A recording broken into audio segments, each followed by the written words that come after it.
Hi there. My name is Avil Beckford, and I started a new series called The One Problem. It's a way for us to learn from each other. I ask my guests to pose one problem, and they have 5 to 10 minutes to offer a solution. Now, today, my special guest is Kelli Wingo. I met her about a year ago or so through Elevate Network, and you've met a few of my sisters. Kelli Wingo is the founder, Chief Vision and Strategy Officer of KMW Catalyst, and it's a leadership development consultancy dedicated to transforming the business experience into human experience. That's a mouthful. Turn it over to you, Kelli. Thank you so much for this invitation, Avil. I am honored, and it is my pleasure and privilege to join you today. And I love the theme of this in terms of the one problem. And the one problem that I see that I have dedicated my workspace and my life, my work life to, is helping people understand the power of their greatness. We have, each of us as humans, much more power and influence than we give ourselves credit for. Sometimes we feel like we go through life at the effect of something, that we don't have a choice in the things that we do or what happens to us. And while we may not have control over everything that happens to us personally and professionally, we still have so much more power and influence than we give ourselves credit for. We are all great in our own way. And greatness and power is not about putting people in a headlock and making sure that they're making us them do what we want them to do. But the power of our greatness is completely tied to how we can uplift and empower others and make a positive impact on the lives of others. And that is really where the seed and the blossom and the tree of our greatness comes from.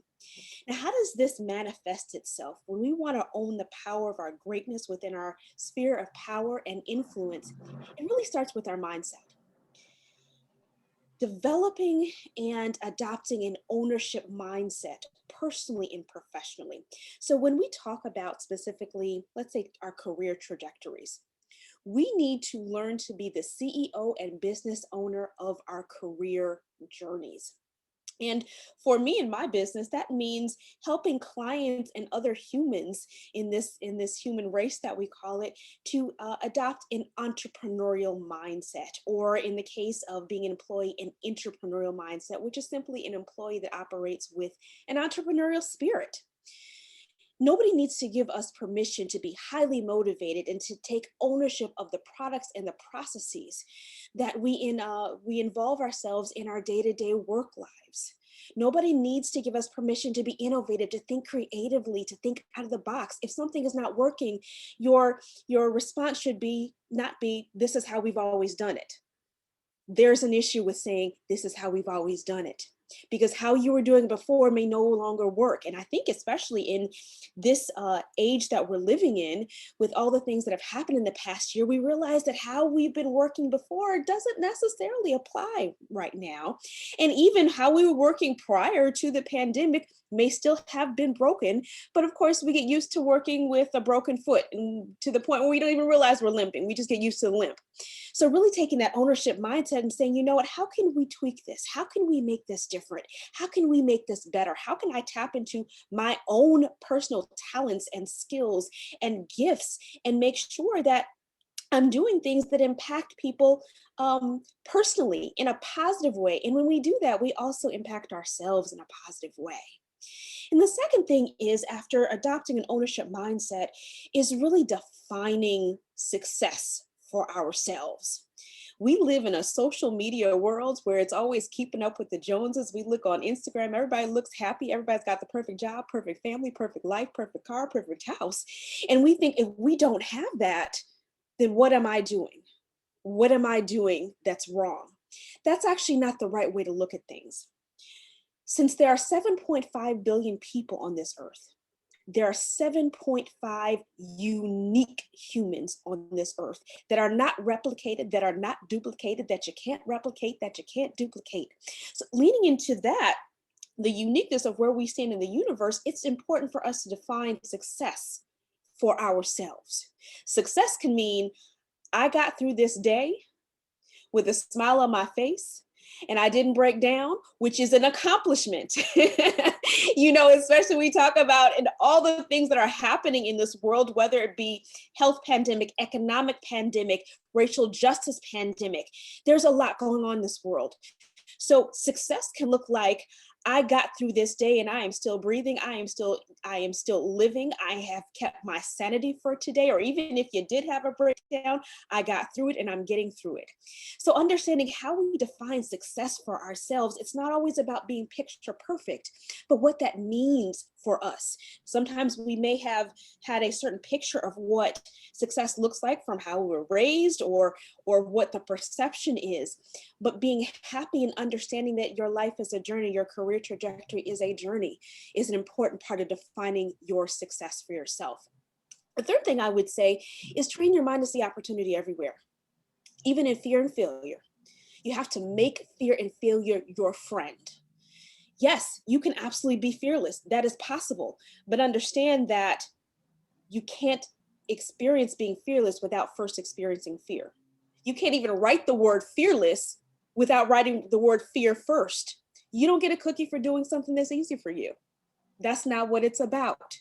It's those challenges. We're all going to encounter challenges in our lives. We're all going to encounter things that are difficult for us. But it's really understand the opportunity for growth in that struggle.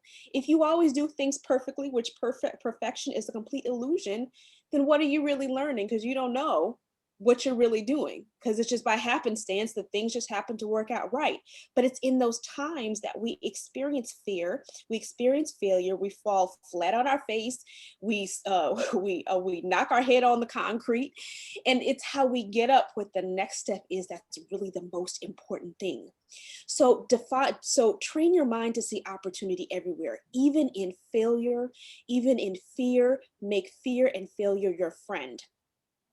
And then the next thing I would say is that none of us are in this life alone. It is important to develop a tribe of connectedness with your fellow human beings, your fellow citizens of the world. So this can take the form of a personal board of directors, for instance.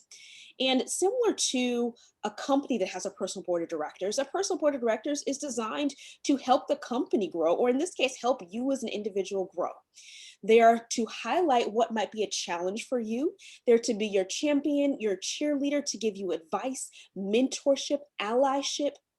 And I also encourage those who may be listening to think about it in a different way. It was so interesting. I was listening to Christy Wallace's presentation on Your One Problem last week, I believe, and she said something that was so poignant about really the diversity in your tribe, in the diversity of your connection. And I definitely espouse the same thing. Your personal board of directors should be diverse in many ways, from different ages, different genders, different socioeconomic conditions, different races, ethnicities, people who are inside your industry, people who are outside your industry. So for instance, if you are an accountant, maybe you want an artist in your personal board of directors because they see things differently. They see things very creatively. Even, children in very age appropriate ways, of course, because kids can see things with such clarity and such simplicity that sometimes we in our adult minds, we get clouded with the minutia that we kind of forget that sometimes things are much more simple than we make them out to be. They don't always have to be complex. Look at people who, just have different perspectives. You want people who are going to be like, yes, to everything you do. And then you want people who are going to constructively tell you, you know what, maybe you need to think about it in a different way. So even thinking about the diversity in personalities and mindsets that are needed to make up your tribe, because your vibe does attract your tribe, no matter who you are, thinking about that in a different way. And the last thing I would say is to be of service. We are all put on this earth to be of service to one another. We are all put on this earth to encourage one another, even if we think differently, because thinking differently is a blessing. Everybody is not the same. We already talked about the fact that there are 7.5 billion unique personalities and individuals, and it's not your job to replicate someone else, because that is ultimate failure, because you're not being the star that you are supposed to be. But use all of your gifts, your talents, your skills to be of service to others. How can you help others? How can you uplift others? How can you offer everything that you have to others in a way that not only helps them, but preserves you and builds yourself up? So, understanding our greatness and the power of our influence is the one great problem that I know that I'm using my voice to solve. That sounds so good. And to me, it also means self-leadership, Yeah. stepping into your greatness. So Yeah. thank you so much, Kelli.